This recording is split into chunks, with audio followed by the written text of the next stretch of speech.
Sarries thump a sorry Sale side as Munster shock Leinster at Croke Park. Welcome back to the Ruck and Roll Show.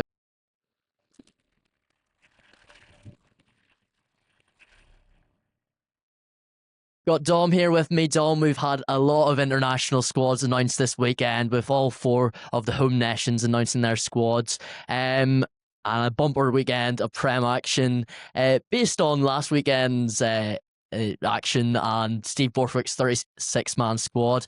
Who sort of stood out from you this weekend? Well, I think there's obviously one name that comes into the frame, and that is... Yes, it would be a 37-man squad rather, wouldn't it? Yeah, it would be. I think there's one man who was missed out that I think obviously off one game, you can't just put him straight into the England squad, but Noah Kalori, how brilliant was he? I mean, just an unbelievable presence in the air, which is exactly what England need at some point, because I think I'm not Freddie Stewart's biggest advocate, but I also think, what Noah Kalori was doing on the day was exceptional. I mean, his speed as well, his step, brilliant. Just, yeah, a very complete performance from him.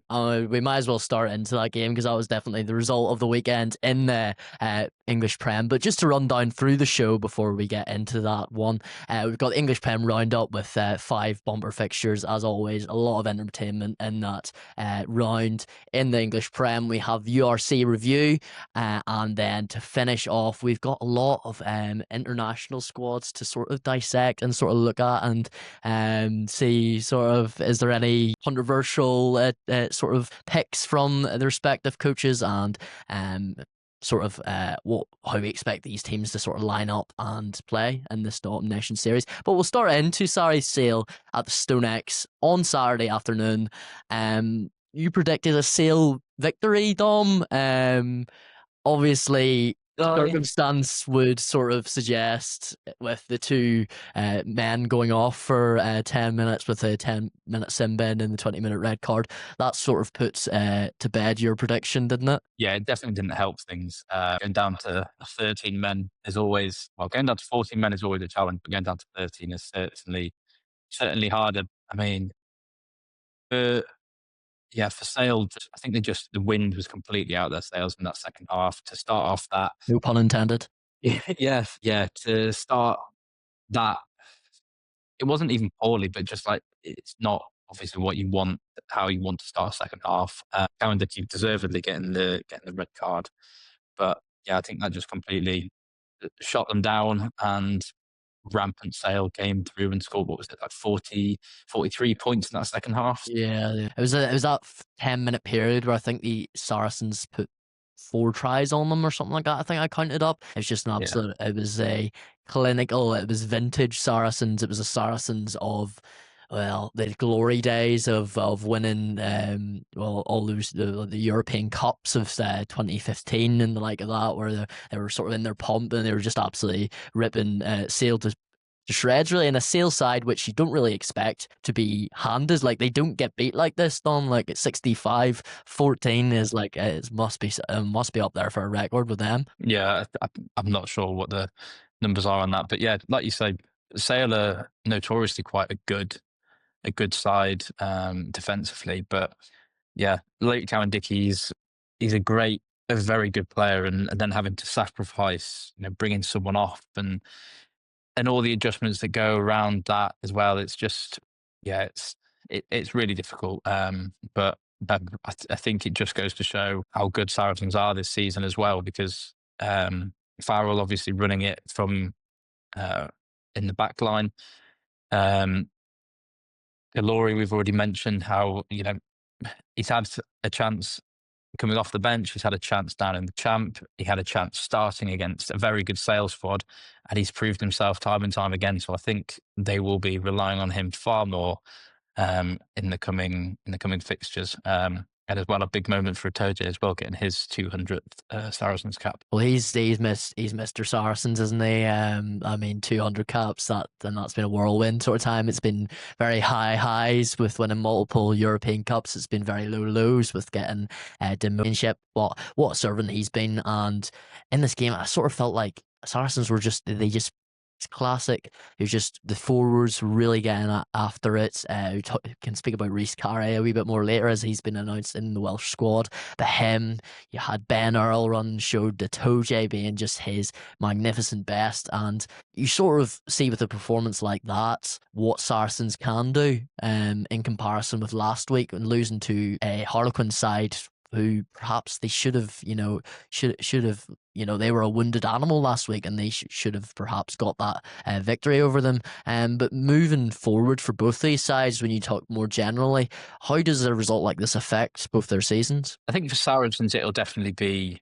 what we can do. We've played one of the best games of rugby we've played in, quite a few years. So this is the level we've got to. Yes, we can still raise the bar. There are things that we can still clear out, but this is the benchmark now. These are the performances that we should be bringing week in, week out. Whereas I think for Sale, I'd maybe say it's a blip because going to Saracens for one is a tough place to go. And we know how good their home record is.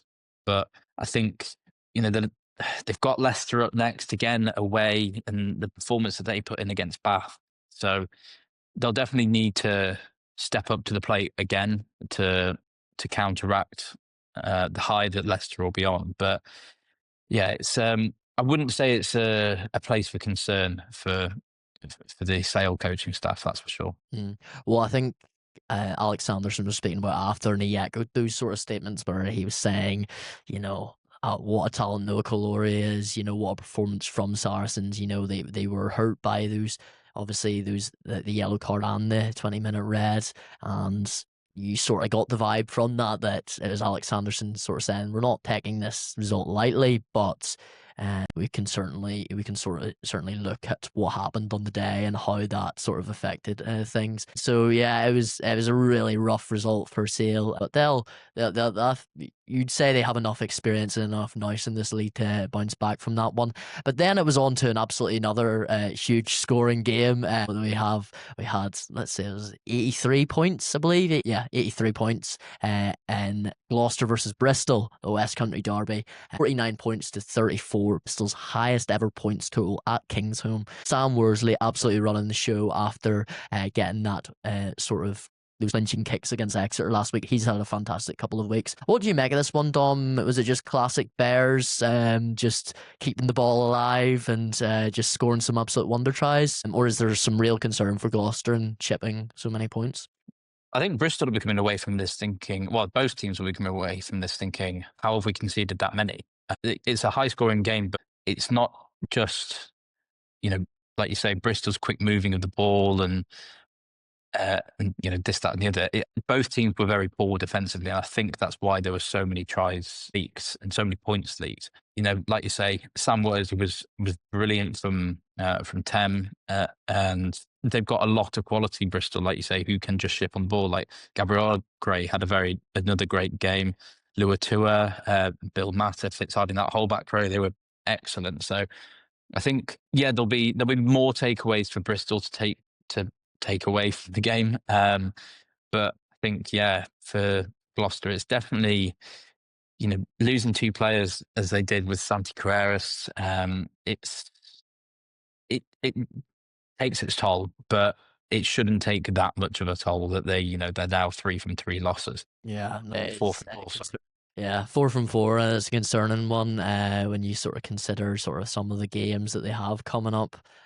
Chiefs next week, that's not going to be an easy one, travelling to Sandy Park after the result they've had against Harlequins. I think they just, as you sort of said a couple of weeks ago as well, Dom, I think them losing the amount of players that they did lose in the summer, especially when you consider it to your rivals, that sort of rubs it in a wee bit more with the Santi Carrerases of this world and, Chris Harris and that sort of those sort of players really. But yeah, no, Bears absolutely superb, and it'll be an interesting one to see this sort of semi-final repeat at the Rec this week. We all remember last year's Bath win at the Rec, but they certainly got a piece taken away from them by the Bears, or the Bears certainly looked like they were going to go down fighting and take Bath with them in that one. So that'll be a fascinating one next week. And then it was another Saturday result, which I think shocked a lot of us. I think me and you both were looking at this game, Leicester v Bath, and thinking, I think Bath could put a lot of points on them here. Leicester lost a lot of players, but Leicester weren't having any of that narrative, and they managed to get a victory in this game, 22 points to 20 against the champions with Finn Russell in that side, and a very strong team, it has to be said.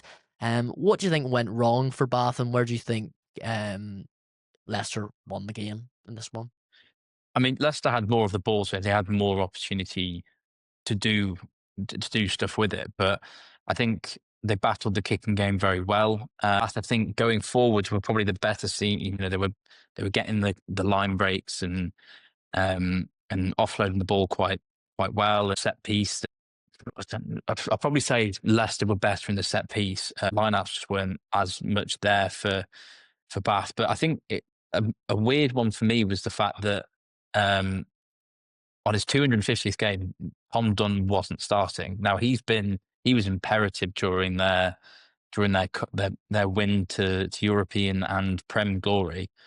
So to then not start him against, at home away at Leicester, it was a bit confusing. And obviously when he came on, it calmed down a bit more. But yeah, it was a strange decision. But no, Leicester were just very clinical. When they had the opportunities, they took them. Yeah, it seemed like there was a lot of changes though, Dom, in that game. I mean, you look at the centre partnership. You had Cam Redpath, who does usually start at 12, to be fair, and Louis Hennessy, who's recently been called up to Wales, is starting sort of quite different centre partnership than the week before when you Jomo and Lawrence, when you're thinking about all that power that they bring. It was quite a different one. Do you think that was sort of something they struggle with in terms of changing perhaps a wee bit too much? Yeah, there was a lot. There was a lot that could have been that you could question. The selections there. I mean, I with the tournament with the rugby championship that Thomas Toy had, I think he has to be starting ahead of Willie Stewart. The back row as well. There was a lot of changes. Alfred Barbary getting the start. No Miles Reed in the starting line. So yeah, I think they probably how good this Leicester Tiger squad is, despite all the players that we've mentioned that they've lost. 6 big losses that they had through retirement, or just through leaving. So I think they came into this thinking, "Oh, I'll be a bit of cake. We'll put a bit of an easier side out," and they just got it. They got their arse handed to them on a plate. Yeah, and Billy Searle scoring that winning penalty as well. What a moment for him in that game. But yeah, it's absolutely shocking from Bath, and they'll be hoping to bounce back against their West Country rivals, Bristol, this week.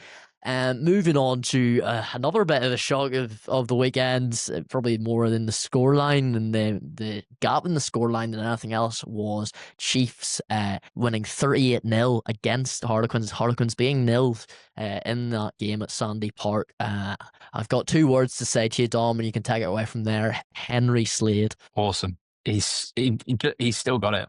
He absolutely still has it, and it was great to see him and Lenny Katow working in the centres for the first time. But yeah, God, he is just so composed. I think he's going to be so important for England in these next coming years, because it's always good to have a bit of a utility back who can play. You could put him on at any position in the backs, and he'd just have a brilliant job, and he'd do a great job. But now that he is that little bit older, he has that level-headed approach to the game where he'll slow it down. He'll make good decisions you know in quite high pressure situations. So, but even in this game, from minute 1 to minute 80, he was just controlled it. It was his game, and that's why they nilled that's why they nilled Quins, but also put so many points on the board. Yeah, it was a superb performance, and we're all talking about Leonard Katow before the game, and rightly so, because Leonard Katow comes in as a mammoth signing for them and really gives them a point to go forward.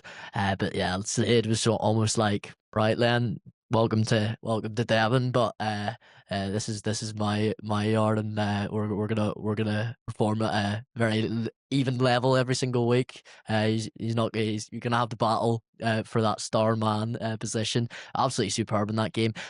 Emmanuel Feoboso again, just performing superbly well. He's really hit the ground running. I start obviously that bad injury that he had last season, and he's really come back and he's hit the right ground running. Fully probably expect him, Dom. I don't know about you to start for England in the autumn. Do you think he's that good? Yeah, 100%. He's that good. I mean, we'll get onto the England squads and stuff in a minute, well, later in the show. But yeah, he's just absolutely nailed on. He's not the tallest of guys, but he's built in stature. Even under a high ball, he's always up for competing. It comes out on top sometimes as well. So yeah, he's such a great asset for England. I'm so glad he chose us over Wales for back a few years ago. But yeah, 100% has to be starting. I think, and in that back three, Dom, I mean, as I've said before, absolute embarrassment of riches in there, and I think he does stand out with that man with just like star quality and just and I think the way he's performed for England when he has come in on occasion, especially last autumn, that's absolutely interesting to see. And I think the Exeter Chiefs forward pack was very good in that game as well. You speak of Daft Jenkins, who's been a stalwart for them for a number of years now, even when they've struggled. Greg Fisselau scoring in this game, he's been fantastic, giving them that point to Yendal as well at hooker. He was very good, and then Tom Hooper just came in, and he was his big lump and big nuisance that he usually is for Australia. He's been absolutely fantastic in that game. But it'll be interesting to see Chiefs sort of try and build upon that one with Gloucester this week, and shoot up the table. They're going into fifth at the minute. That's two out of four, which isn't the best in the league. Obviously, it's mid-table, but I think with the fixtures they've had with away against Northampton, they'll be looking at potentially this form taking them forward into the rest of the season and potentially pushing for that playoff. Given the current form, Dom. But moving on, we'll have a last result of the weekend, which probably was the lowest key in terms of we sort of had expected this victory, but was quite an interesting game as well. It was Northampton Saints 36, Newcastle Red Bulls 19 at Kingston Park. A lot of grit showed in this game from the Champions Cup finalists last year. They had a 20-minute red card in that second half, and they really had to hang in there during that. So I think their Lions certainly helped them out. Alex Mitchell really providing a lot of game management, and then I mean, just Cole's the lock that they have. I mean, he's absolutely fantastic. Alex Coles. A word on Alex Coles for sort of a player, and I remember watching the post match interview after the game. The reporter was saying, "You're not the man obviously you're not the man that's all the lines that everyone's talking about you, but you consistently perform every single week." A word on Alex Coles. I think, yeah, very underrated player in Northampton squad, but also in the England setup. I think now he has to be picked every single time there's a tour, considering his match fitness. But yeah, the ability to play in the second row, to play at 6, I think it's appealing to Steve Borthwick. And yeah, he just kind of does the dirty work unnoticed, isn't there for the accolades and everything. But yeah, just I really highly rate him, and he puts up a good fight to Ollie Chesson to be starting in that 5 role. Yeah, well, I think it's interesting what you say there about the availability, because that is a big thing for rugby players. There's a lot of rugby players who have the quality but don't necessarily have the match fitness to play every single week, and he absolutely does. And I think the last couple of years he has been that unsung hero when other players like Alex Mitchell and Finn Smith and particularly Henry Pollock get the limelight. He's been one that sort of he's stood up and he's played every single week as well, and he's been firmly part of that success. I remember watching him like in the flesh against Bordeaux and Cardiff at the Champions Cup last year, and I think he was the best player on the pitch for a Saints side, and that just sort of says a lot about him. He just goes about his work, scored a try in that game, and yeah, it'll be interesting to see how close he gets to that starting lineup next week. But in terms of we'll go through a couple of predictions before we move on for this week, because I know we want to get on to the autumn internationals with all the squads coming out.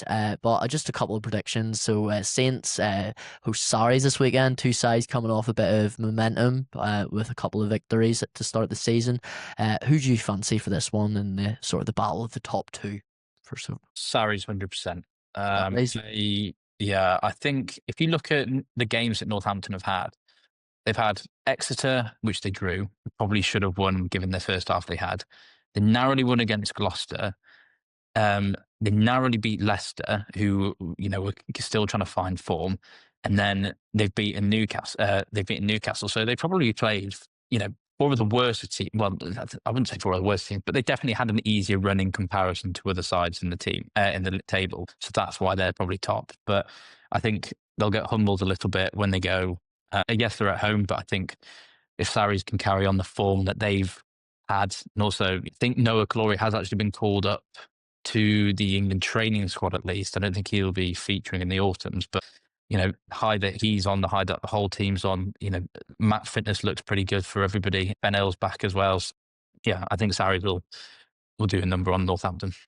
Yeah, it'll be interesting to see that one. I don't know. I quite fancy the Saints for this one just because it's at Franklin Gardens. I think that gives them a big feather in their cap for that game. So I'm going to go against you on that one, Dom, and I fancy the Saints for that one. I do have a soft spot for the Saints as well. Just I love their Shi'ar army chant is probably the main thing, to be honest. Yeah. It is unbelievable, isn't it? Do you reckon Pollock gets a start of this weekend? Pollock, but you mean for Saints before the? I think he.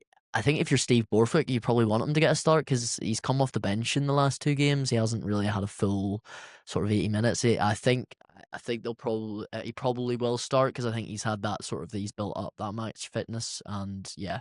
I reckon he'll start. Whether he starts for England, well, we can sort of explore that later on. But yeah, it'll be. I think he will start this one. To be fair, and should have a decent game hopefully. But moving on to another clash, Chiefs versus Gloucester. Is this one just a Chiefs? They just carry on their great home form. Do you think? Yeah, I think so. I think it's home advantage always comes into play so much in rugby in general. I mean, there's been so many times, so many instances in the champ so far where that's been the case. I mean, Chinner, who only scored 2 tries in the first 2 games, went and overturned Coventry, scoring 8-9 tries in against them. So a home advantage could seriously do wonders for a team. And I think for Exeter and definitely for Sale when they're at home, they've turned them into real fortresses. But yeah, I think the way that Gloucester have been going so far and how Exeter have been going as well, I think it's just going to be a high scoring game in favour of Chief. I would fancy them as well, to be fair, especially when you consider they'll have Tom Hooper, they'll have Leonard Gatow when they'll not be able to play for Australia against Japan this week, or they'll not be playing for them rather. So yeah, I fancy the Chiefs for that one. Gloucester, it looks like another sort of tough day at the office there. Harlequins versus Newcastle Red Bulls. This is sort of two sides that have struggled so far this season. That win against Sarries, but what do you reckon is going to happen in this one? I think this will be a very close game because both Newcastle on a resurgence. They had a better game last weekend against the Saints. Starting to put more points on the board, get some confidence in them. But again, I go back to this point of home advantage. I think Quins at the Stoop are pretty good again, so I'd lean slightly more towards Quins for the win. For the win, yeah, I'd fancy Quins. I think when it's at home, if it was at Kingston Park, I think I would sort of be like, oh, I'm not so sure. I think the Red Bull might have it. Or new, but yeah, I just fancy Harlequins as well. Bath Bristol home advantage. Do you think that comes into play again? Yeah, again, Yeah. but Bristol last season they proved that they're a good side on the road. But I think Bath will have kind of realised, okay, we can't just take it easy anymore. We've made good signings, but that doesn't matter. We still need to be putting out the best teams.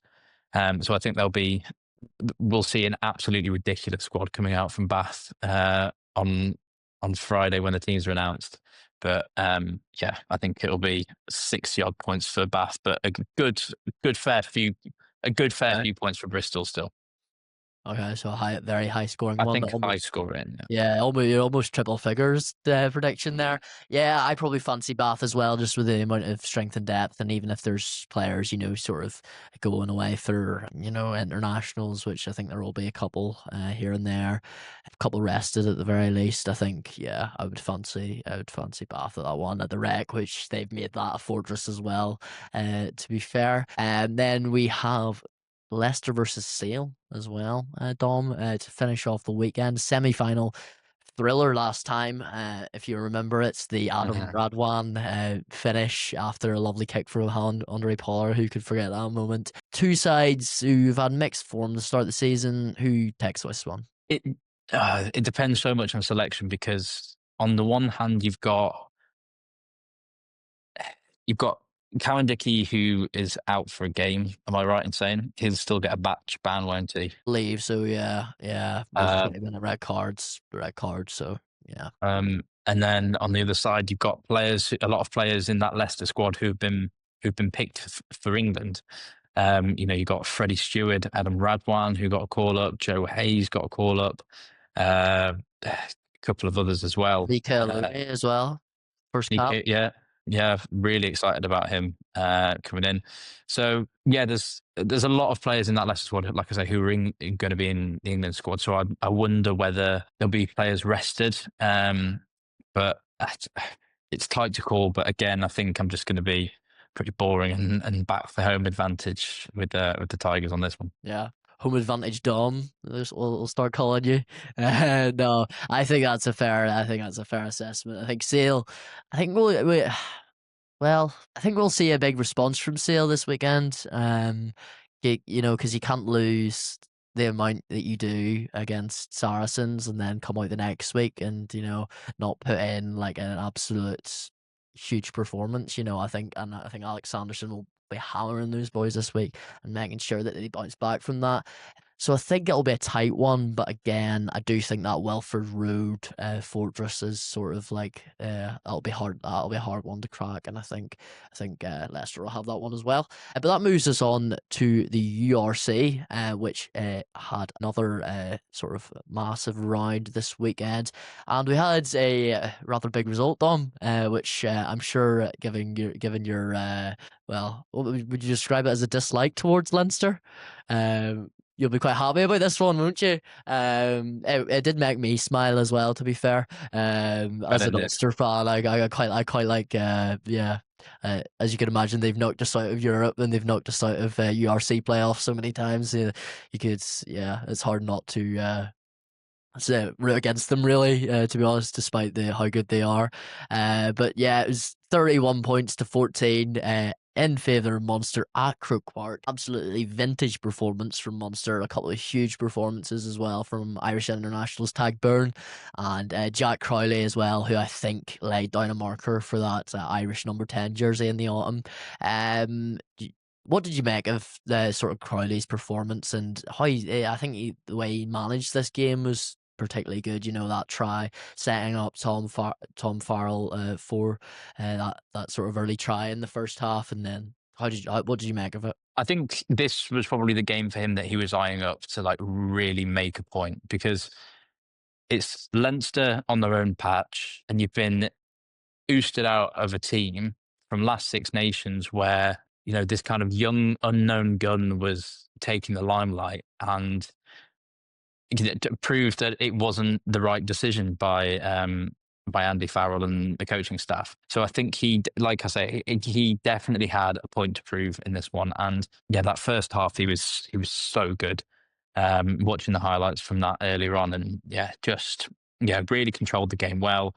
Perfect from the boot as well. So yeah, just a pretty complete performance, and a point to prove to the Ireland coaching staff. I think the big stat there was the 18 tackles, really, and when you consider some of the sort of weaker points of Sam Prendergast's game, I think that was quite a big one for him as well. It was a classic, really, It's classic sort of symbol of how Munster like to play, in terms of that grit and defensive solitude, and then just the energy and the sort of the relentless drive to go forward. And I think he showed that in that game, and with little bits of quality like the kick assist, and managing the game so well and the kicking accuracy. But yeah, that 18 tackles, I mean, it sort of shows that he's definitely up for the fight alongside his teammates. Absolutely superb from Munster, and that makes it 4 out of 4 for them in the URC so far this season. And they're absolutely flying at the minute, and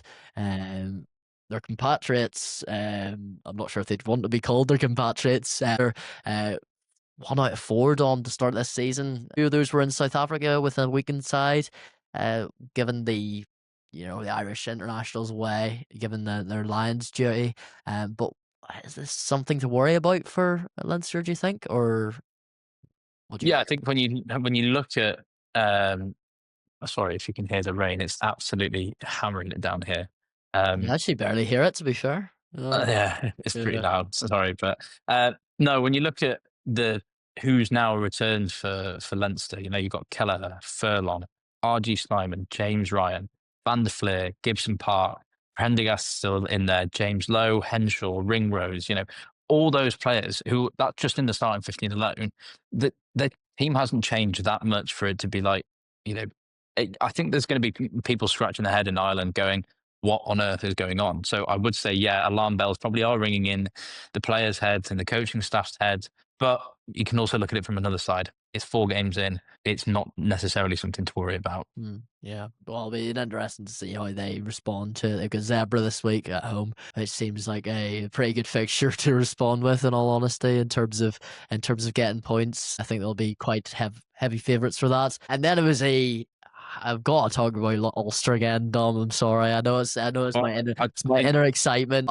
3 wins to start the season for Ulster Rugby. They beat the Sharks, Springboks star-studded Sharks in Durban, 34 points to 26. Thoroughly deserved their victory as well. That'll be superb performance. Jacob Stockdale again performing very well. It'll be interesting to see how he figures this November, when you consider the backline options that Ireland do have. But what a start to the season from the Ulstermen. What did you make of it?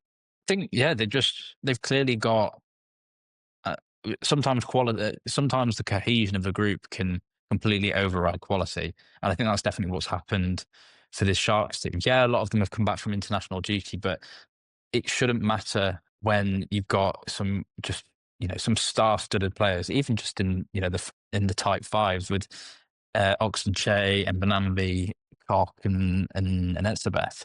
Like they're 5 players who they should be really destroying you in the scrum, but Ulster weren't backing down. They met up, they fronted up, and just I think the cohesion is the thing that is carrying them over at the minute, and they've just clearly got a very tight core unit, and it's good to see. Well, you speak about that core unit, and I think that's something that perhaps people that I've been talking to, obviously a lot of Ulster supporters that I know, has been the fact, well, we haven't really got that experience. We've got Ian Henderson, but he's injured quite a bit. We've got Nick Timoney, but he's only, one back rower. We've got very few people from the Ireland team in that, you look at the Ireland squad, we've got 4 players in there, and it's interesting you say about that tight unit, and it has. You see the videos on social media. The boys do seem like really, really close. I think it was just a case of getting a lot of people fit. I think players like James Hume is always a huge player. Huge ball carrier. He's got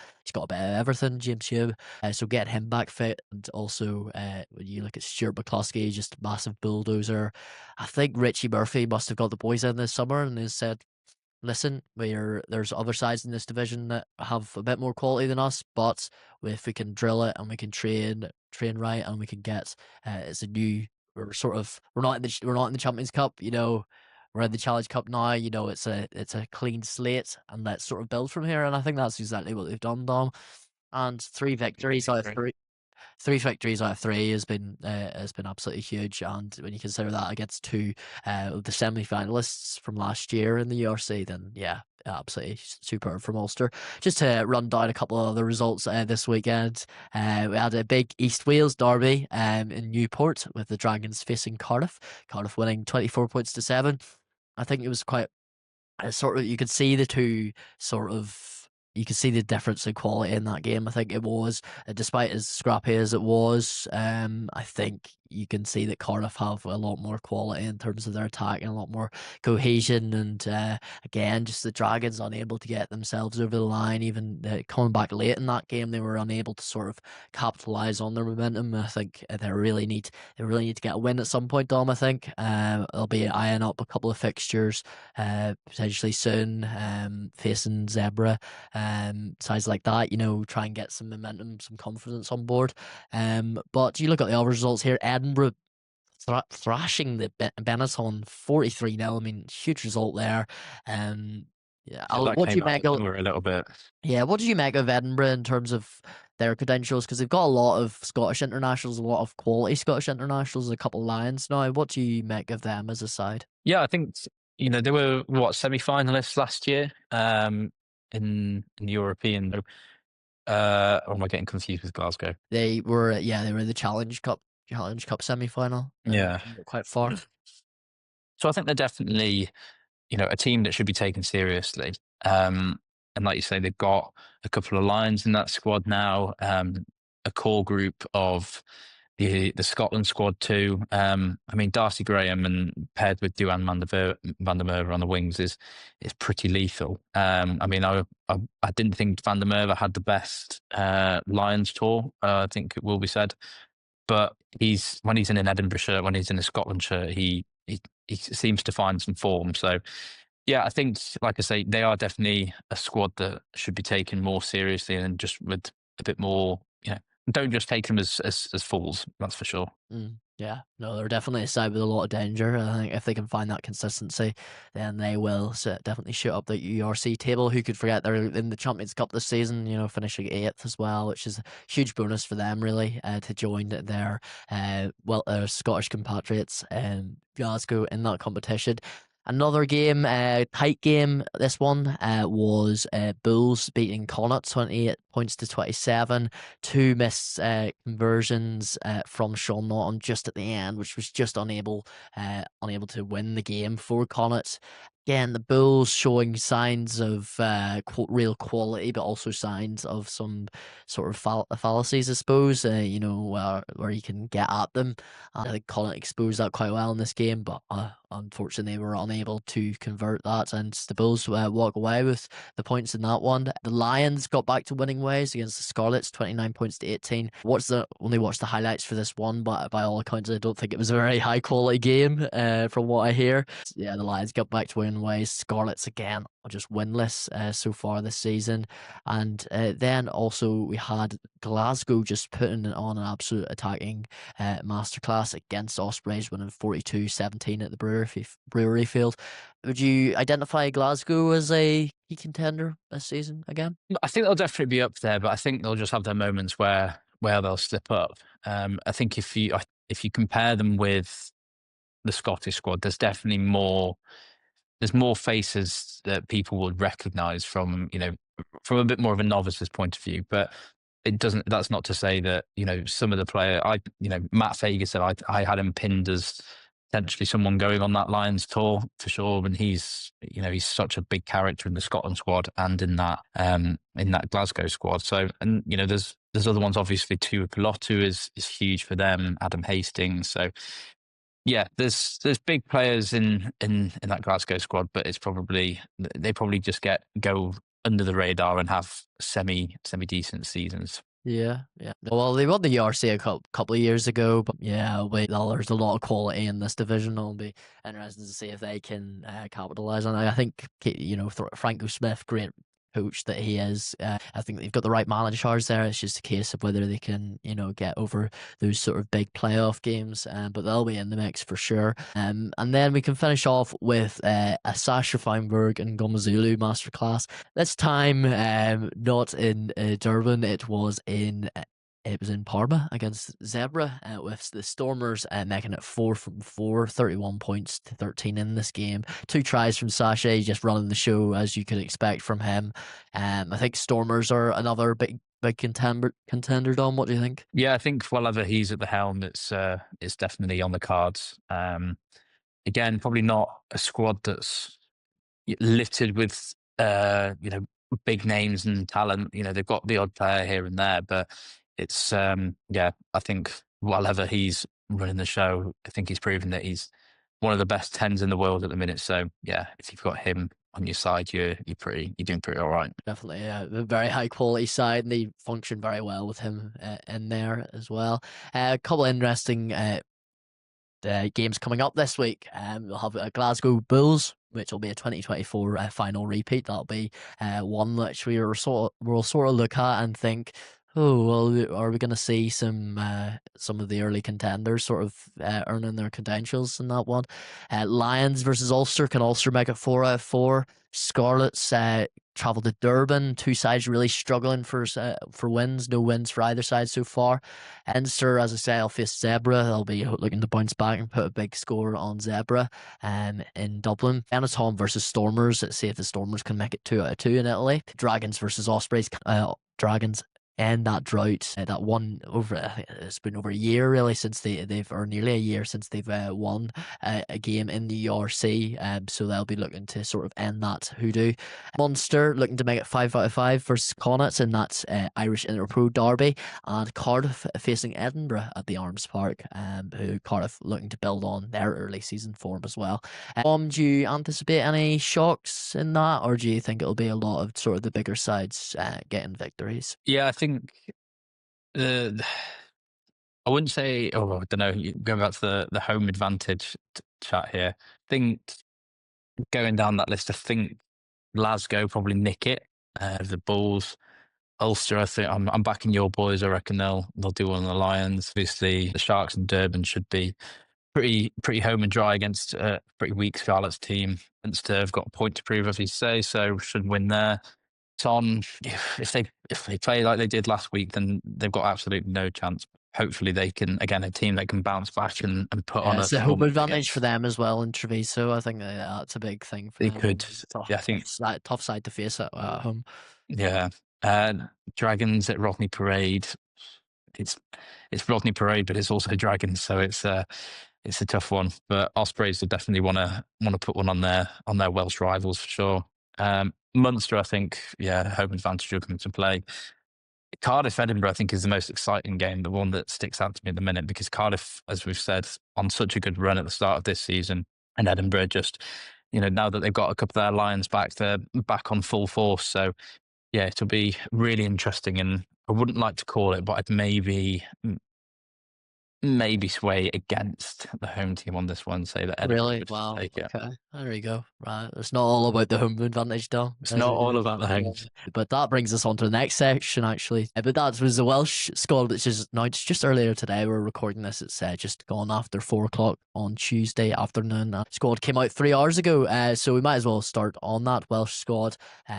Which had a couple of big surprises, Dom.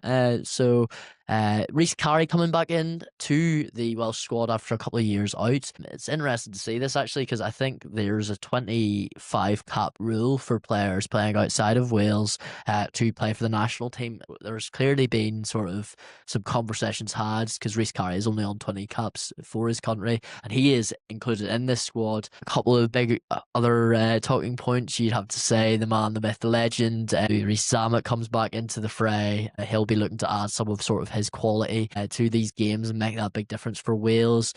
Callum Sheedy coming back in as well. Obviously have the two British and Irish Lions, Jack Morgan and Thomas Williams, and 5 new caps in this, including Morgan Morse, who I was talking about last week, who's been on very good form. He's got a selection, and also Louis Hennessy of Bath, who has been selected as well, having been playing fairly well for the West Country team. What do you make of that, of the squad that Steve Tandy's picked for his first couple of games? I think it's definitely more promising. I think there'll be more of a buzz in Wales seeing that squad than it would have been the last 2 seasons.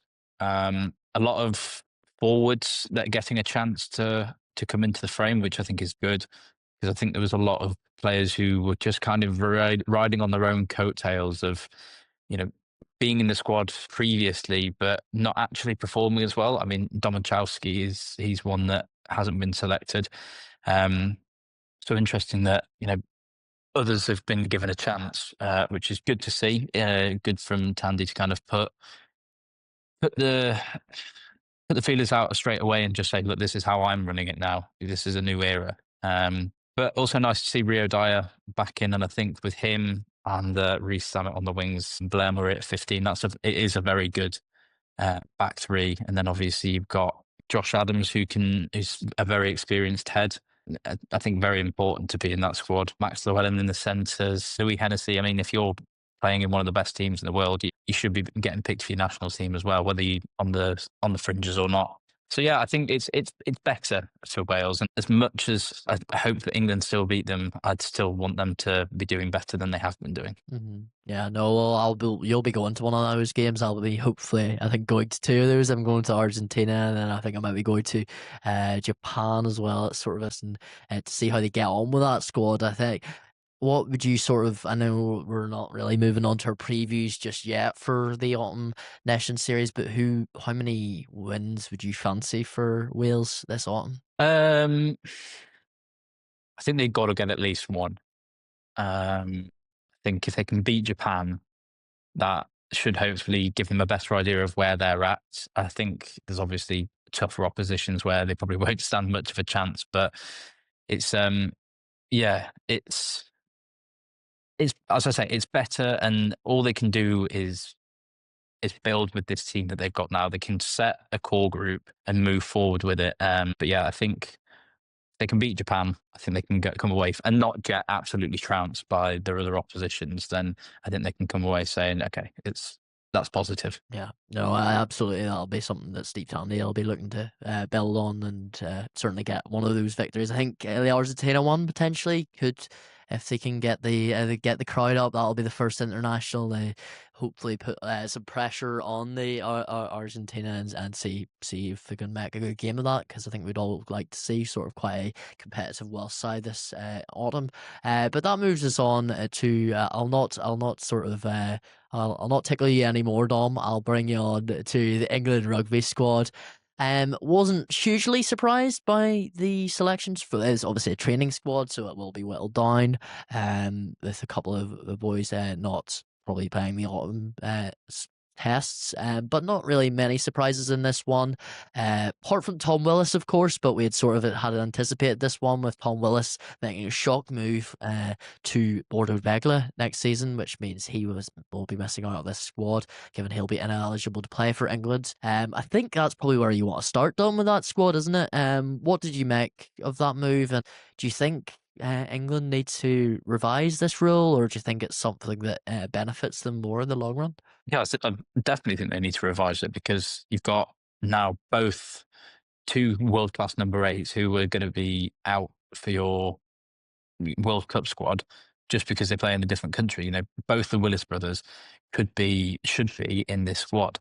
I mean, there's many others who, off the top of my head, I can't think of now, who would be in for a shout of being back in this England squad, but are just limiting themselves, which is it's a shame. But they've made this rule to keep homegrown talent in England. So if you want to be here and playing, then this is a place to be, kind of thing. But no, I think, like you say, not many shocks.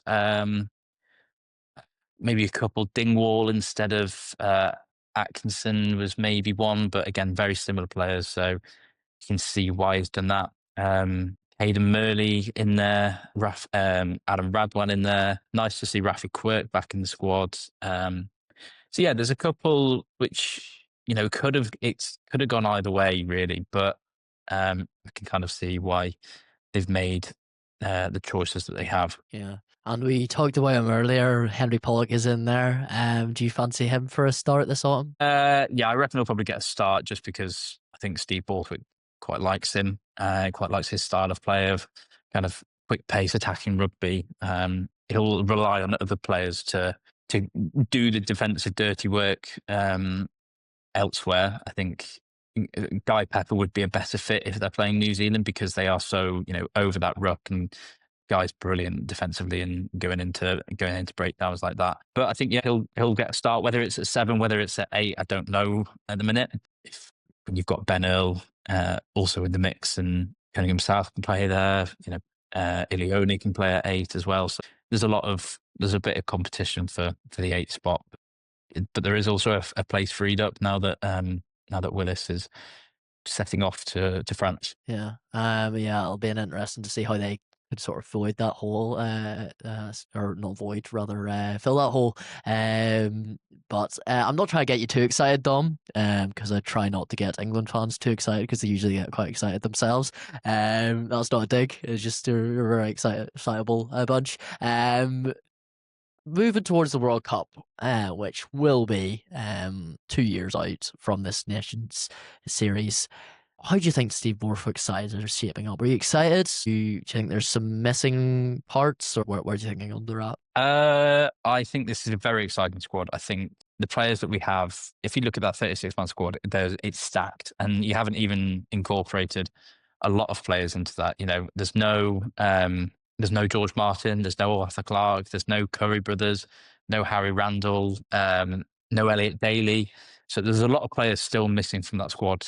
Owen Farrell, you could even chuck in there, who could be making this World Cup squad who aren't there. So for the plethora that we've got, it's great. But my only qualm is I don't know whether Steve Borthwick is the right man to lead England to the World Cup trophy. What makes you say that? I wasn't overly convinced last Six Nations. Yes, we sneaked out some results, but I think that was down more to player ability than it was to coaching and man management. It's well known in the rugby world that Steve Borthwick is, he's very tunnel vision, kind of one track mind, in that if he's making a decision, he's sticking with it, and you either like it or you can, deal with it in other ways. But I think, yeah, if you ask me who would be the right fit for him, I wouldn't have an answer. But yeah, if we have a good tournament this year in the Six Nations in the autumns, then it might be a little bit different. Yeah. Well, it'll be a very big test for them. They'll face New Zealand and Australia and Japan and Argentina. I mean, it's four really strong sides there. How many wins would you be wanting if you're looking for positive signs, at least? How many were I want four? Well, you want four, obviously, but how many? Um, If you're saying if we got that amount of wins, I could accept that. I think 3 wins potentially. I think we'll get 3.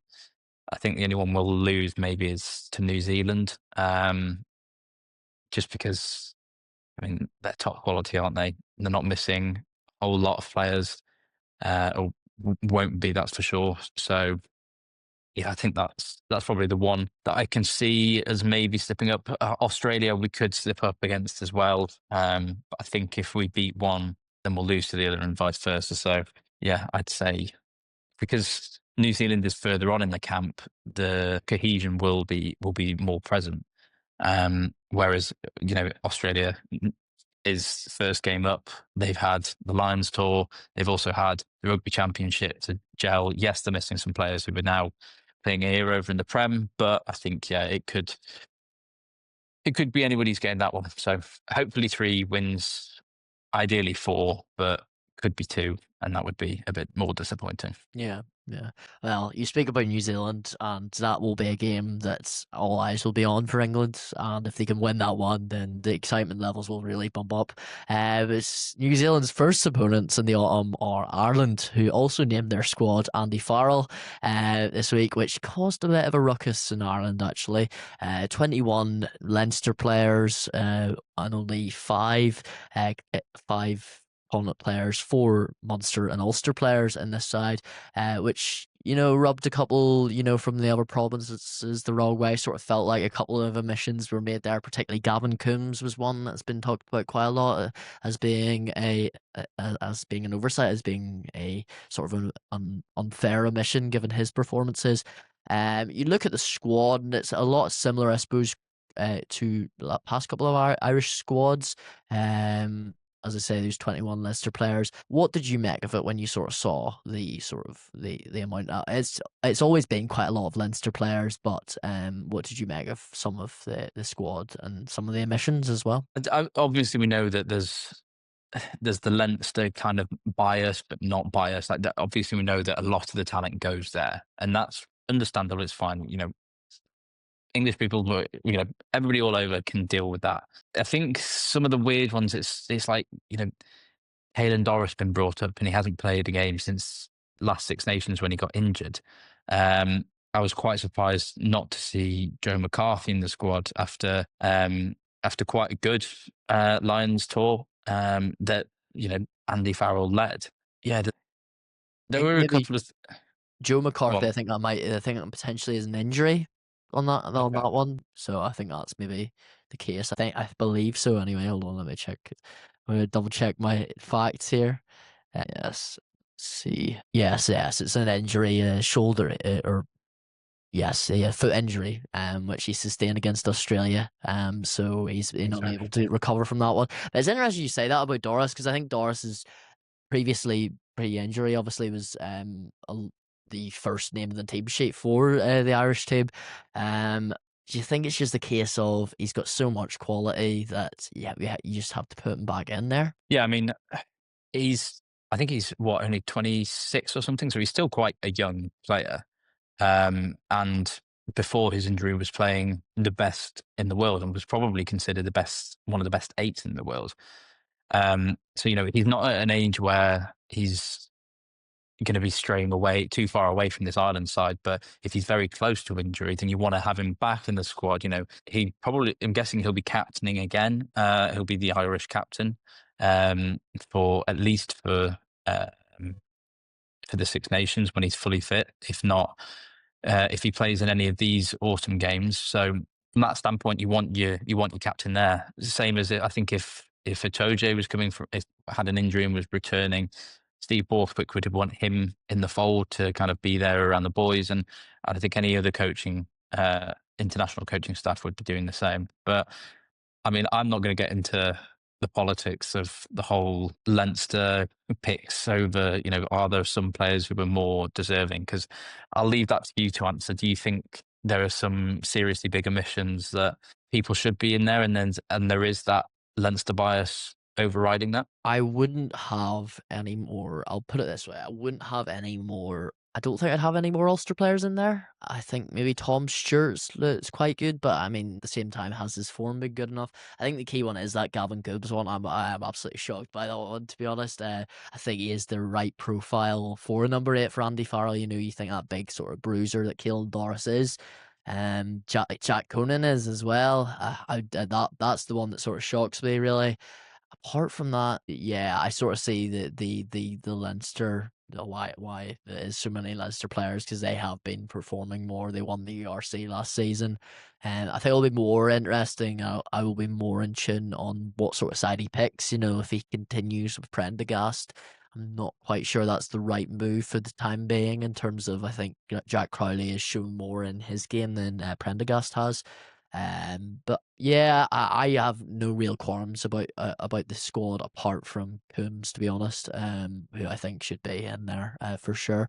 But yeah, it'll be interesting to see how players like Jacob Stockdale maybe again put my Ulster hat on. See if he can get in the match day squad. He's got tough competition there, but he's been on really good form, and I think he's a player that Andy Farrell could probably quite value as even a backup to James Lowe with that big left boot of his. So it'll be interesting to see Ireland. They'll start at Soldier Field in Chicago. That's rematch of all those years ago, beating New Zealand for the first time. So they'll be looking to make it 2 out of 2 that way around. But we'll move on to a couple of the other squads. So Scotland also released their squad.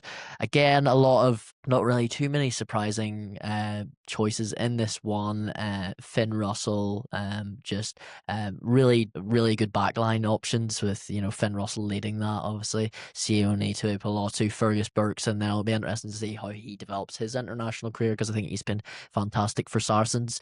But what did you sort of make of some of the picks that Scotland have, particularly in the backline?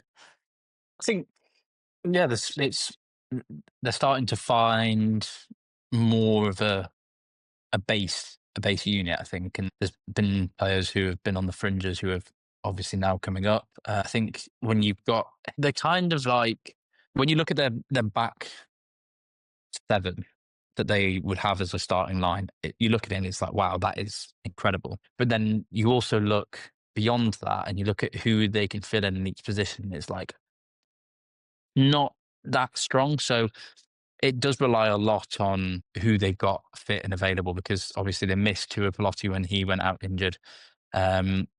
Yeah, they could put Tom Jordan at 10 if Finn Russell went injured, but then it's like, who do you put in instead of Tom Jordan? So, yeah, there's a lot. It's kind of that the depth that I think is the worrying thing for Scotland. But not to say that they don't play a very good brand of rugby and a very attractive style of rugby. Yeah, I think that's something that they'll look to continue this autumn when you have those Southern Hemisphere sides coming over like Argentina, like New Zealand. The New Zealand one, I think, will be the biggest test, really, when you consider it 2 years out from the World Cup.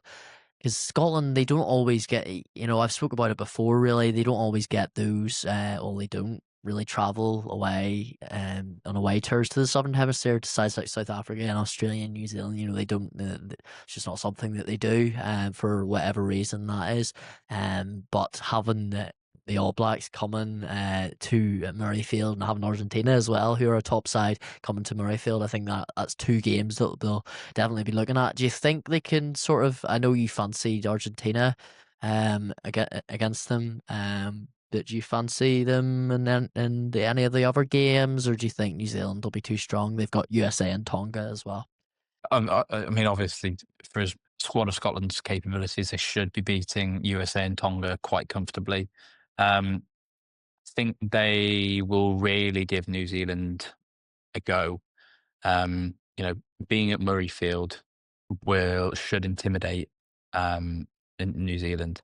And with it being week 2, I think that will um, it'll give the squad a chance to re-establish their brand of rugby against USA, have a weaky side, rest players in time for the New Zealand game to then really hammer out and come at them. So I think, yeah, they will definitely give New Zealand a run for the money. And then Do you reckon they can pull off a massive victory? it wouldn't surprise me if they did, but I mean, I'd be putting more of my chips towards New Zealand, obviously. But if they did, I'd be like, wow.